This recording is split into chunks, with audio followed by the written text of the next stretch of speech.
আল্লাহ এক প্রকারের তুমি আর এই দুনিয়া অবশিষ্ট একজন বলুন সুবহানাল্লাহ। ভাইরা এমন জিবরাইল এসে বললেন নূহ আপনাকে একটা পরিচয় বলে যাচ্ছি, আলামত করে যাচ্ছি। হঠাৎ করে একদিন আপনি দেখবেন আপনার ঘরের চুলার নিচ থেকে গরম পানি বাইরে হওয়া শুরু হয়েছে। এই জেনে বাইরে শুরু হলে তুমি জেনে রেখো আল্লাহর গজব এসে গেছে। কার গজব? কার গজব? আল্লাহর গজব এসে গেছে। গজব থাকতে শুরু হলো। আল্লাহ রাব্বুল আলামিন তার কালাম কোরআনুল কারীমের মধ্যে আল্লাহ বলেন এই সূরা আল-কামারের 12তম আয়াতের মধ্যে বলেন ففتحنا أبواب السماء بماء منهمر আল্লাহ সঙ্গে সঙ্গে তারা আকাশের দরজা খুলে দিল আর মুষলধারে বৃষ্টিপাত শুরু হলো। সুবহানাল্লাহ। চলো এক নাগারে 40 দিন 40 রাত সুবহানাল্লাহ নাই সুবহানাল্লাহ 40 দিন 40 রাত্রি এক নাগারে মুষলধারে বৃষ্টি আকাশ থেকে, শুধু আকাশ থেকে তা নয় وَفَجَّرْنَا الْأَرْضَ عُيُونًا فَالْتَقَمْنَاهُ عَلَى أَمْرٍ قَدْ قُدِرَ আর নিচ থেকে জমিন থেকে আল্লাহ ঝর্ণা দ্বারা প্রবাহিত করে দিলেন ফসলের মতো নিচ থেকে জমিন ফেটে ফেটে পানি বাইরে শুরু হলো। শুরু হইতে গিয়ে আকাশের পানি আর জমিনের পানি দুইটা মিলে এমন অবস্থায় গিয়ে পৌঁছিল যে অবস্থায় পৌঁছা আল্লাহ নির্দেশ ছিল। তাফসীরের মধ্যে আসছে পানি এমন অবস্থার মধ্যে গিয়ে পৌঁছিল আকাশের যে মেঘমালা উঠতেছে এই মেঘমালা পর্যন্ত গিয়ে পানি পৌঁছে গেল। আল্লাহ জমিনের মধ্যে এক চুল পরিমাণ জায়গা কোন জায়গার মধ্যে বাকি রইল না। এবার নৌকার মধ্যে উঠলেন, আল্লাহ নির্দেশ দিলেন নূহ শুধু তুমি উঠলে হবে না, তোমাকে আমি বলে রেখেছি قُلْنَا احْمِلْ فِيهَا مِنْ كُلِّ زَوْجَيْنِ اثْنَيْنِ وَأَهْلَكَ إِلَّا مَنْ سَبَقَ عَلَيْهِ الْقَوْلُ وَمَنْ آمَنَ। আপনি তাদেরকে সঙ্গে আপনি উঠে আপনার সঙ্গে আর প্রত্যেকটা জিনিস তাদেরকে আর প্রত্যেকটা জিনিসের জোড়া নৌকার মধ্যে নিয়ে তুলেন। তৈরি কিছুই নৌকা বিভিন্ন তাফসীরের মধ্যে বিভিন্ন ভাবে আসতেছে, কিন্তু মত হলো এই নৌকা ছিল 7 তলা বিশিষ্ট। কয়তলা? 7 তলা বিশিষ্ট। প্রথম তলার মধ্যে গিয়ে উঠলেন, রাখলেন আদম আলাইহিস সালামের বাবুর সিন্দুক থেকে বলা হতো। 2 নম্বর তলার মধ্যে তিনি আর তার সাথীরা। 3 নম্বর তলার মধ্যে প্রত্যেক শ্রেণীর পাখি যে আছে এক এক জোড়া এই তলার মধ্যে নিয়ে রাখলেন। 4 নম্বর তলায় যত হিংস্র জীবজন্তু এক এক জোড়া নিয়ে রাখলেন। 5 নম্বর তলার মধ্যে যত কীট পতঙ্গ আছে প্রত্যেক প্রজাতির কীট পতঙ্গ নিয়ে রাখলেন। 6 নম্বর তলার মধ্যে অন্যান্য যত জিনিস পৃথিবীর মধ্যে আছে যত বস্তু সব নিয়ে তার মধ্যে রাখলেন। 7 নম্বর তলার মধ্যে প্রত্যেক জিনিসের বীজ আর এই যারা সঙ্গে উঠেছেন তাদের খাবার দাবার আর প্রত্যেকটা ফল ফসলাদি তিনি নৌকার মধ্যে নিয়ে তুললেন। এবার নৌকা রওনা হয়েছে। নূহ আলাইহিস সালাম আল্লাহর হুকুমে নৌকার মধ্যে উঠলেন। নৌকা চলতেছে। নূহ যখন নৌকার মধ্যে উঠতেছেন ওনার ছিল 4টা ছেলে। কয়টা ছেলে? 3টা ছেলে নৌকা মানলো। এর মধ্যে 3টাকে তিনি নৌকার মধ্যে তুললেন। জানার নামে একটা ছেলে ছিল অস্বীকার করলো, নৌকার মধ্যে উঠবে না বললো, সে নৌকার মধ্যে উঠে নাই। নূহ আলাইহিস সালাম তাকে বারবার ডাকতেছেন, ও আমার ছেলে। وَنَادَى نُوحٌ ابْنَهُ وَكَانَ فِي مَعْزِلٍ يَا بُنَيَّ ارْكَبْ مَعَنَا وَلَا تَكُن مَعَ الْكَافِرِينَ। ও ছেলে আমার সাথে নৌকায় এই কাফিরদের সঙ্গে যাইস না, কিন্তু যার মকদ্দরে লেখা হয়ে গেছে তার থেকে তাকে কেউ ফিরাইতে পারবে? সম্ভব আছে? অস্বীকার করলো, জবাব দিল কি না ফরমানটা? قال سآوي إلى جبل يعصمني من الماء তার মধ্যে গিয়ে উঠে আশ্রয় নিব, এই পানির থেকে আমি বেঁচে যাব, কিন্তু জানতে পারতেছে না কি হবে। আবার নূহ আলাইহিস সালাম তাকে জানাইয়া দিলেন, ও আমার ছেলে শুন, قال لا عاصم اليوم من أمر الله إلا من رحم। আজকের যে এই গজব এসেছে আল্লাহ, এই গজব থেকে কেউ বাঁচা সম্ভব নয়, একমাত্র যদি আল্লাহ কাউকে দয়া করে, মানে তুই এটা থেকে বাঁচতে পারবে না। এবার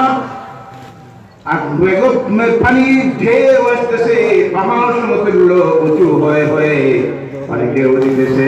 নূহ আলাইহিস সালাম নৌকাটাকে তিনি যখন ছাড়লেন, ছাড়তে গিয়ে আবার তিনি এই দোয়াটা করলেন, যে দোয়া আল্লাহ তাআলা কালাম কোরআনুল কারীমের মধ্যে কত সুন্দর ভাষায় উল্লেখ করতেছেন, যে দোয়া তিনি করলেন, ওয়াকালা রাকাবু ফিহা বিসমিল্লাহি মাজরিহা ওয়া মুরসালাহা। সুবহানাল্লাহ। তিনি উঠলেন আর আল্লাহর হুকুমে বললেন যে আল্লাহর হুকুমে চলতেছে, আল্লাহর হুকুমেই থামবে। এবার নৌকা চলতেছে। নূহ আলাইহিস সালাম এই যে নৌকার মধ্যে উঠলেন, উঠার পর নৌকা চলছে।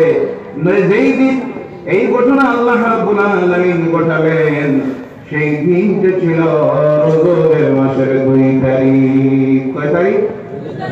রজবের মাসের 2 তারিখ। এবার নৌকার মধ্যে প্রত্যেকটা জিনিস যখন তুললেন, তোলার পরে দেখা যায় প্রত্যেকটা জিনিস তো পায়খানা করতেছে, নৌকায় দুর্গন্ধ হয়ে গেছে। আল্লাহর কাছে দোয়া করেন, আল্লাহ এই নৌকার দুর্গন্ধটা কি দিয়ে দূর করা যায়? আল্লাহ বললেন, নূহ তুমি তোমার নবুয়তের হাত দিয়া হাতের ফুঁড়ের মধ্যে একটা বার হাত ফিরাইয়া দাও। মহাইসালাম হাতের মুখের মধ্যে হাতের সূর্য সিদ্ধ জি এর মধ্যে হাত দিয়ে যখন মশা দিলেন, সঙ্গে সঙ্গে জন্ম নিল শুকর। কোনটা কথা বলেন? কোনটা? আপনার নাম লিখেছেন, মাসলা জানা আছে, নাম নিলে 7 দিন মুখ না ভাত খায় জি অনেকে নাম লিখে নাই। আমার মদ খাইলেও ঠিক আছে জি, শুকরের নাম মদ খায় অসুবিধা নাই, সুদ খায় অসুবিধা নাই, ঘুষ খায় অসুবিধা নাই। শুকরের নাম নেওয়াটা বড় গুনাহ না সুদ খাওয়া বড়? কথা বলেন না? ঘুষ খাওয়া, মদ খাওয়া, মিথ্যা কথা বলা, সুদ খাওয়া, মদ খাওয়া, সুদ খাওয়া, ঘুষ খাওয়া, শুকরের মাংস খাওয়ার চাইতেও নিকৃষ্ট। কথা লিখি না? যারা সুদ খায়, ঘুষ খায়, এগুলি শুকরের মাংস খাওয়া তাদের জন্য স্বাভাবিক, কোনো অসুবিধা নাই। কিন্তু অনেকটা আছে দেখবেন, না না শুকরের নাম নিতে অসুবিধা, মুখ নাফাক হয়ে যাবে। এই শুকরের জন্ম হলো, শুকরের জন্ম হলো, শুকর সঙ্গে সঙ্গে যত যেগুলি আছে নৌকার সব নাফাক গুলি খেয়ে শেষ করে যখন দিতেছে, এই নৌকায় তখন উঠে গেছে আরেকটা, যার নাম হলো শয়তান। যার নাম শয়তান। কেমনে উঠলো? নূহ তো তুলেন নাই জি, প্রশ্ন আসতে পারে শয়তান কেমনে উঠলো? নূহ তো তুলেন নাই। নূহ যখন দেখলেন শয়তান নৌকার মধ্যে জিজ্ঞাসা করলেন, না হারে তুই কেন আবার কেমনে? আপনি তো বললেন উঠার জন্য। বলে আমি বললাম কোন সময়? আপনার ছেলেটা যখন ঢুকতেছে আপনি রাগ করে বলেছিলেন, আহারে শয়তান নৌকায় উঠ। আপনি বললেন আহারে শয়তান উঠ। আমি তো করে বলি নাই, আমার ছেলেকে বলেছি। আপনার ছেলে কি শয়তান? আমার নাম তো শয়তান, আমি তো তখন উঠছি, আপনি তো ডাক দিয়া খুললাম। এবার শয়তান নৌকার মধ্যে ছিল, শুকরের মাথার মধ্যে হাত দিয়েছে, যাওয়ার সঙ্গে সঙ্গে শুকরের নাক দিয়া বাইর হলো ইঁদুর। কোনটা? ইঁদুর বাইর হয়ে নৌকার বিভিন্ন দিক দিয়ে ছিদ্র করা শুরু করছে, পানি ওঠা শুরু হয়ে গেছে। নূহ আলাইহিস সালাম আল্লাহর কাছে আরজ করেন, আল্লাহ এখানে তো মহা বিপদে পড়লাম, কারণ এই শয়তানটাও এখানে এসে হাজির হয়ে গেছে। শয়তানেরও হাতের মধ্যে কিছু পাওয়ার আসলো নিয়ে না জি। এর জন্য দেখবেন অনেক কাফির আছে, মুশরিক আছে, আল্লাহর নাফরমানরা আছে, যারা অনেক সময় অসম্ভব অনেক কিছু করে দেখাই দেয়। আর আমার সমাজে কিছু মানুষ আছে তখন বলে, আহারে এখানে মধ্যে মাল আছে, না থাকলে কি এইভাবে করতে পারতো? বুঝি ঠিক আছে না? এইভাবে এক শ্রেণীর ভণ্ডদের ভণ্ডামি দেখে আমাদের সমাজের কিছু মানুষ এই বন্ধদের পিছনে ছুটে আসেনি না? পিছনে ছুটবেন না। আল্লাহ অলি হতে হলে ইলিম লাগে। কি লাগে? নামাজও লাগে না না না গাইজার ছিলি হইলে হয়, কথা বলেন না, গান গাইলে হয়, নামাজও পড়া লাগে না না, কথা বলেন না আপনারা। এবার নূহ আল্লাহর বাজার করলেন, আল্লাহ রাব্বুল আলামিন বলেন নূহে অসুবিধা নাই, তুমি বাঘের মাথার মধ্যে হাত দাও। বাঘের মাথার মধ্যে যেমনি হাত দিলে বাঘের না শিখা দিয়ে বাইন হলো, যেটা তার নাম হলো বিড়াল। সুবহানাল্লাহ। বিড়াল বেঁচে আসতেছে, এবার তখন হাত দিলেন বিড়াল বাইন হলো। বিড়াল বাইন মাত্র তারা ডিউটি শুরু করে দিল। কোনটা জানা নাই? বিড়ালের ডিউটি কোনটা? বন্ধুর মারা। যত বন্ধু ছিল নৌকের মধ্যে সব মেরে শেষ করে দিল। সেই দিন থেকে বিড়ালের মধ্যে আসতেছে কোনদিন ইঁদুর আর বিড়ালের মধ্যে বন্ধুত্ব হইতে আসছেন না, হয় কোনদিন কাফের আর মুসলমানের মধ্যে বন্ধুত্ব হইতে দেখছেন? হইব বা সম্ভব আছে? কথা বলে ভাইরা আমার, ঈমান আর কুফরি আমাদের একত্রিত হতে পারে না।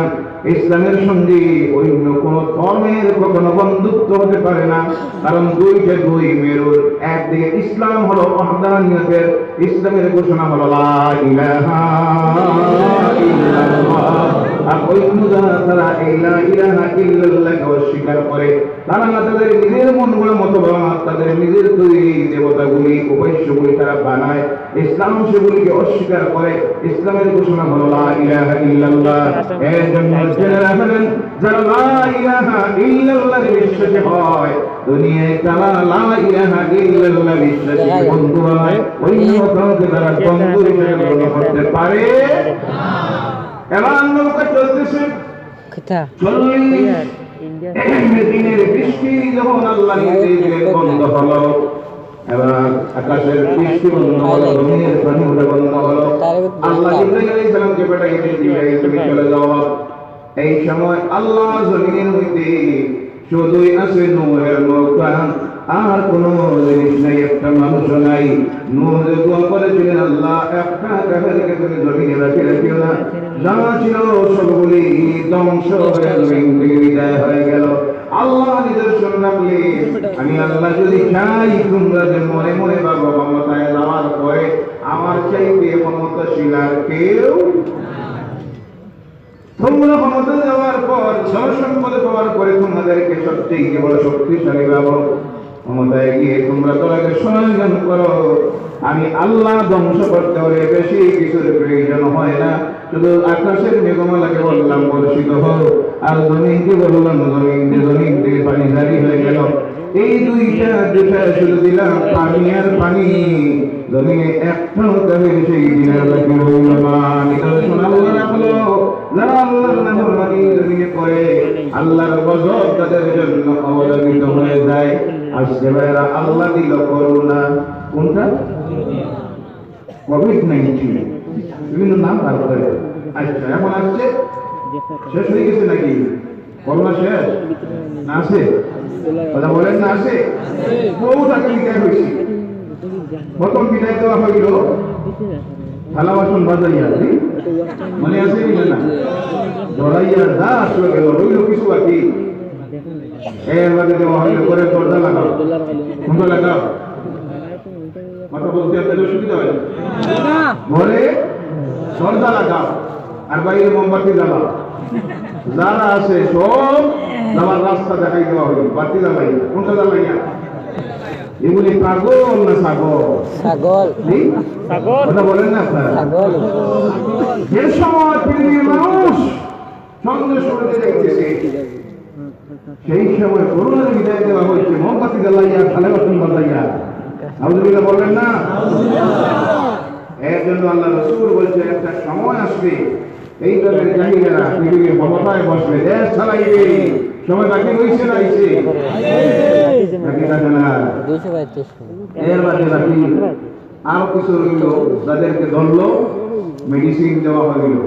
কোন মেডিসিন? শয়তান কি না মাথা তুলে দিতে পারে। শয়তানে শিখাই দিল, যদি এমন বাঁচতে হয় গরুর দুধ খাও। বলবেন না? মেডিসিনের নাম শুনছই, মুখে দিবেন? রাজি আছেন? নাউযুবিল্লাহি মিন যালিক। আচ্ছা যাই হোক, কোনদিন আল্লাহ কসম দিল হেদায়েত পাওয়ার জন্য, যাদের জন্য আইলো আল্লাহ শুকরিয়া আদায় করি আলহামদুলিল্লাহ। আমরা এখানে যারা আছি কাউকে আল্লাহ এই ভাইরাসে আক্রান্ত হয় নাই, হেফাজত করেছেন কে? হেফাজতের মালিক কে? আল্লাহর কাছে দোয়া করি আল্লাহ এই মুসিবত থেকে আমাদেরকে হেফাজত করেন, সকলে বলেন আল্লাহুম্মা আমিন। লসটা হয়ে গেছে আমাদের অনেক, কথা দেখি না, লসটা অনেক হয়ে গেছে। আসলের কারণে তারা সংশোধিত না হইয়া নাফরমানি মাত্রা আরো বাড়াইছে নিয়ে না, ইসলামের বিরোধিতা আরো বাড়াইছে নিয়ে না, কোরআনের বিরোধিতা আরো বাড়াইছে নিয়ে না। এইসব নাফরমান জালেমদের কারণে আল্লাহ তার গজব দেয়, কিন্তু গজবে সংশোধিত না হয় না, না হওয়ার কারণে আল্লাহর কাছে দোয়া রাখি আল্লাহ এই গজবটা ব্যবস্থা দিও না। কিন্তু হতে পারে এরা যদি এখনো আল্লাহর নাফরমানেরা জালিমেরা সংশোধিত না হয়, আগামী দিন এর চাইতেও আরো বড় গজব আল্লাহ দিতে পারেনি না? আল্লাহর ক্ষমতা আছে না? দোয়া রাখি জাতি বর্ণ ধর্ম নির্বিশেষে প্রত্যেককে আল্লাহ এইভাবে গজবাত থেকে যেন হেফাজত করে, সকলে বলেন আল্লাহুম্মা আমিন। কিন্তু সংশোধিত তারা হয় না, তারা সংশোধিত হয় না। আল্লাহ পাক এবার এই গজব দিলেন নূহ আলাইহিস সালামের কওমকে। কওম যখন আল্লাহর নাফরমানি করলো, এরপরে পানিটা কমতে কমতে গিয়ে যেই দিন নূহ আলাইহিস সালামের এই নৌকাটা আশ্রয় নিল বর্তমান সিরিয়ার জুদি পর্বতে। কোন পর্বত? জুদি পর্বতের শৃঙ্গের মধ্যে গিয়ে আশ্রয় নিল। এর মধ্যে সময় গেল 6 মাস 8 দিন। কতদিন? গোটা পৃথিবীর পানি আর পানি। আল্লাহ রাব্বুল আলামিন এবার নূহ আলাইহিস সালামকে নির্দেশ দিলেন, সংক্ষিপ্তভাবে কথা বলে শুধু কমপ্লিট করার জন্য, আলোচনাটাকে একটা কিনারায় নেওয়ার জন্য সংক্ষিপ্তভাবে বলতেছি। নূহ আলাইহিস সালামের নৌকার পানির মধ্যে আশ্রয় নিল। তিনি সঙ্গে সঙ্গে একটা পাখিকে প্রেরণ করলেন জমির মাটি নামার জন্য। এর আগে আল্লাহ ইব্রাহিম আলাইহিস সালামকে পাঠিয়ে দিলেন, ইব্রাহিম তুমি যাও পৃথিবীর মধ্যে 7টা নালা দেও। কয়টা নালা? বিভিন্ন তফসিরে বিভিন্ন ভাবে আসতেছে, অনেক মুফাসসিরিন কেরাম বলতেছেন এই সময় পৃথিবীর পানিগুলিকে নিয়ে একটা জায়গায় একত্রিত করে রাখার জন্য আল্লাহ তৈরি করলেন 7 সমুদ্র। কয়টা? 7 সমুদ্রের মধ্যে পানি নিয়ে জমা করে রাখা হলো। নূহ আলাইহিস সালাম পাঠাইলেন পানি খাউরি, আমাদের গ্রাম্য ভাষায় বলা হয় পানি খাউরি। মানে কাউরিকে পাঠানো হলো, সে জমিনের মধ্যে এসে কোনো জায়গায় বসার জায়গা নাই, 1 ইঞ্চু জায়গা শুকনা পায় নাই, ফিরে গেল। তিনি বুঝলেন এখনো জমিনে নামার সময় হয় নাই। এরপরে আরেকটা পাখিকে পাঠালেন, পানি কতটুকু আছে, কতটুকু কমলো। এর জমিনের মধ্যে এসে দেখে জমিন শুকাইয়া গেছে। খবর পৌঁছানিয়ে কথা বলে গেল, বলে গিয়ে সে তার নিজের খাবারের চিন্তায় পড়ে গেল। রাগান্বিত হয়ে এর প্রতি বদদুয়া দিয়েছিলেন। আসতেছে সেই দিন থেকে এই পাখি আর তার বংশধর যারা আছে জমিনে উড়ার ক্ষমতা তাদের নাই হয়ে গেল। এই পাখিটার নাম হলো উট পাখি। কোন পাখি? এরপরে 3 নম্বরে যে পাখিটাকে পাঠালেন জমিনের খবর আনার জন্য, সেই পাখিটার নাম হলো কবুতর। কোন পাখি? কবুতর জমিনের মধ্যে এসে শুকনা জমিনে পা রাখে, পায়ের মধ্যে মাটি লাগলো। লাগার পরে নূহ আলাইহিস সালামের সামনে গিয়ে দেখালো এই হলো জমিনের অবস্থা, অর্থাৎ পানি শুকিয়ে গেছে। নূহ খুশি হয়ে কবুতরের জন্য দোয়া করলেন। সেই দিন থেকে এই কবুতর পৃথিবীর মানুষের কাছে পাখির মধ্যে সবচেয়ে মায়ার পাখি হয়ে গেছে। বলো সুবহানাল্লাহ। এবং আল্লাহ তাদের থাকার জায়গা এমন একটা জায়গা করে দিল, 7 তলা বিল্ডিং এ এসি রুমের কিনারায় আসেনি না? বলেন আসেনি না? শাহজালাল রাহমাতুল্লাহি তাআলা আলাইহি আল্লাহর ওলির মাজারের মধ্যে, এরপরে আজমিরের মধ্যে আসেনি না? নিজামুদ্দিনদের ওলির মাজারে আসেনি না? আমার আল্লাহর ঘর বাইতুল্লাহ আসেনি না? বিশ্বনবী মুহাম্মদুর রাসূলুল্লাহ সাল্লাল্লাহু আলাইহি ওয়াসাল্লামের মসজিদুন নববী, সেখানে হাজার হাজার কবুতররা আছে, খানির কোনো চিন্তা নাই, কত যে খাবে। হাজার হাজার মানুষ তাদেরকে খানি দিতেছে, খাইতেছে। সেই দিন যে আল্লাহর নবীর কাছে খবর পৌঁছে গিয়েছিল, এই হলো একটা কারণ। দুই নম্বর কারণ তাফসীরের মধ্যে আসছে আমার নবীর ইজ্জত সম্মান বাঁচাইতে গিয়া নবী যখন পাহাড়ের গুহার মধ্যে মক্কার কাফেরদের নির্যাতনের শিকার হয়ে মদিনায় যাওয়ার সময় আশ্রয় নিয়েছিলেন, সেই দিনেই কাফেরদের হাত থেকে আমার নবীকে বাঁচানোর জন্য ওই গুহার সামনে গিয়ে মাকড়সার জাল বনিয়ে দিয়েছিল। আর কবুতর সেখানে গিয়ে এই দুইটা একটা বাসা বানিয়ে ডিম পেড়ে তার মধ্যে এই খা দিতেছিল। সেই কাজটা দেখে আল্লাহ তাআলা উপর রাজি হয়ে ঘোষণা দিলেন কবুতরদের, তোর পাহাড়ে জঙ্গলে থাকার প্রয়োজন হবে না, আজ থেকে তোর বংশধর যারা তাদেরও খাবারের কোনো চিন্তার প্রয়োজন হবে না, জিম্মা দায়িত্ব নিয়ে নিলাম আমি আল্লাহ। হযরত নূহ আলাইহিস সালাম এরপর জমিনে নামা শুরু করলেন। প্রত্যেকটা জিনিস নামাইতে সব নামাইলেন, কিন্তু দেখা যায় একটা গাছের চেরা নাই। কয়টা গাছের? একটা গাছের চেরা নাই। শয়তানকে জিজ্ঞাসা করেন, শয়তানকে আঙ্গুর গাছের চেরা নাই দেখি। কোন গাছের? আঙ্গুর গাছের চেরা নাই। শয়তান বলে এটা তো আমি লুকাইছি, ওই লুকাইলে এখানে বাইরে করে দেয়, কন্ডিশন আছে, যদি আমার কন্ডিশন মানেন তাহলে বাইরে করে দিব। কন্ডিশন কি? লেকচারের জায়গায় একটা লাগাইবে, আপনি দিবেন একদিন পানি তার গোড়ায়, আমি দিব একদিন। নূহ আলাইহিস সালাম বললেন ঠিক আছে। এবার আঙ্গুরের গাছ লাগানি হলো। আল্লাহ নবী নূহ আলাইহিস সালাম একদিন দেন তার গোড়ার মধ্যে পানি, আর শয়তান দেয় একদিন দিতে গিয়ে শয়তান পানি দেয় না, শয়তান দেয় কুকুরের রক্ত, শুকরের রক্ত আর বিড়ালের রক্ত এর নিচের মধ্যে। যার কারণে তাফসীরের মধ্যে আসছে সেই দিন থেকে ওই আঙ্গুরের দুইটা গুণ তৈরি হয়েছে। কয়টা গুণ? একটা হলো তার মধ্যে মিঠা আছে, মানুষ যখন খায় তার স্বাস্থ্যের উপকার করে, এর কারণ হলো নূহ আলাইহিস সালাম যে পানি দিয়েছিলেন সেই পানির কারণে। আর আরেকটা তার গুণ আছে, যেটা হলো কেউ যদি এটাকে কয়েকদিন রাখে, রাখার পরে তার রস যেটা বাহির করে যেটা তৈরি করা হয়, এটা হয়ে যায় বিদেশি লিগার। কোনটা না আছে? কোনটা? মদ। কোনটা? কথা বলেন কোনটা? আপনাদের দিকে নাই তো? না আছে? নাই, আলহামদুলিল্লাহ। আপনারা বোঝা যায় বুবা না, বুবাই গেছে আপনাদের বই যাও আমার সময় গেছে। হাফ ভাবে তো বোঝা যায়, দিও না নাই, ইন্দানি মুদানি বুঝাও না। মদ চিনি না আপনারা? নাই তো? আছে? কিছু আছে না? পুরা আছে? আউযুবিল্লাহি মিনাশ শাইতানির। আমার নাম বদলাইছে, বিভিন্নভাবে নাম বদলাইছে, বিভিন্নভাবে নাম বদলে মদ ব্যবহার করতেছে। মদ হালাল না হারাম? এই যে সে দিয়েছিল যেটা থেকে যেটা তৈরি হওয়া কয়েকদিন রাখলে এটার নাম হয় মদ। এই মদটাকে আল্লাহ হারাম করে দিলেন, কারণ এই মদ হারাম এই জন্য। আর আসলে এটা যেটা তৈরি হয়ে যদিও ছিল হালাল, কিন্তু যখন তার মধ্যে নেশা এসে যায়, আসার সঙ্গে সঙ্গে এটা হারাম হয়ে যায়। মদ মুসলমানের জন্য হালাল না হারাম? লাইসেন্স দিয়ে দেওয়া হয়নি না? বেশি দিন মনে রাখি না, এরকম দিন হইতে পারে। ফ্রি এটা বোতল, আমাদের ফ্রিজ বানাইছে, প্রত্যেকদিন ফ্রি আর ফ্রি। মানুষ পায়, খাওয়ার পরে মনে মনে ভাবে কি না যে পাইছি। এটা কার পিড়ির থেকে আদায় হয় সেটা বুঝে না জনগণ। এটা কি কোনো নেতা মন্ত্রী না কোনো সরকার?